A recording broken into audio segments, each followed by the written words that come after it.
ప్రతి ఊడు ఏదోటి తీసుకొచ్చి ఇచ్చేస్తాడు. మనం ఇవ్వకపోతే మన పడి ఎడతాడేమో. ఇచ్చి పెడతా మందేం పోయింది. Happy birthday Maya. Happy new year. 2 కొనవేట్రా? పెద్దోడు దొరకలేదు, అందుకే చిన్న 2 కొన్నా. 10 ఏళ్ల నుంచి డిగ్రీలోనే మిగిలిపోయాడు. 10 సంవత్సరాల మా పాప అయితే ఇన్ టైంలో ఫస్ట్ క్లాస్ లో పాస్ అయింది. మా అమ్మాయిని చూసి గుర్తు తెచ్చుకో. అమ్మాయిలు చూడటం వల్లే 10 ఏళ్ళు ఎట్టింది. సిగరెట్లు కూడా కలుస్తున్నావా? అవి శేషంగాడివి. సిగరెట్ కాలిస్తే ఏమొస్తుందో తెలుసా? పొగొత్తది. బూడిది కూడా వస్తుంది.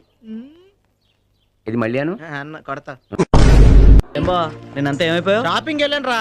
సుమారు 4-5 షాపులు దగ్గర కానీ ఎక్కడ దొరకలేదు. ఏంటి అప్పు. నువ్వేంటి బా వెళ్తావు ఇక్కడ? ఒరే మీరు రావటం లేట్ అయింది కదరా, అందుకు వెళ్తే టైం వేస్ట్ చేస్తున్నాను. ఆ చెట్టును చూస్తే ఏమనిపిస్తుందా నీకు? చెట్టు అనిపిస్తుంది. క్రికెట్ ఆటగాళ్ళకి కళ్ళు కనిపించకపోతే అప్పుడు వాళ్ళు ఏం చేస్తారు? ఎంపైర్లుగా వేస్తారు. నువ్వు నన్ను అస్సలు లెక్క చేయట్లేదురా. నేను లెక్కల్లో వీక్లే. ఓకే, ఇప్పుడు మీకు ఈ పాఠం ఎందుకు చెప్తున్నానో తెలుసా? జీతం కోసం. వంశీ, నువ్వు ఇలా నెగ్లెక్ట్ చేస్తే ఫీవర్ వస్తుంది. జ్వరం రాదుగా. ఏంటి ఏదో వేసుకొచ్చావు? వంశీ. పట్టేస్తున్నానే. అంత అడగా రాకలేదు రే. మేము కాలేజ్ రన్నింగ్ రేస్ లో ఫస్ట్ ప్రైజ్ కోసం పరిగెట్టాం. సెకండ్ అయినా వచ్చిందా? లేదు ఆయాసం వచ్చిందా? ఏ వెంకటలక్ష్మికి ఏమైంది? మన భోగేశ్వరరావు గోకాడంట. ఏ దానికి గోల్డ్ లేవా? నోరు ఎత్తక బుక్కు కుక్కేస్తాం దేవసాలోడా. నన్నే తిడతావరా? మా నాన్న కూడా నన్ను ఎప్పుడు తిట్టలేదు. ఏ మోగోడా? I'm extremely sorry. It's okay.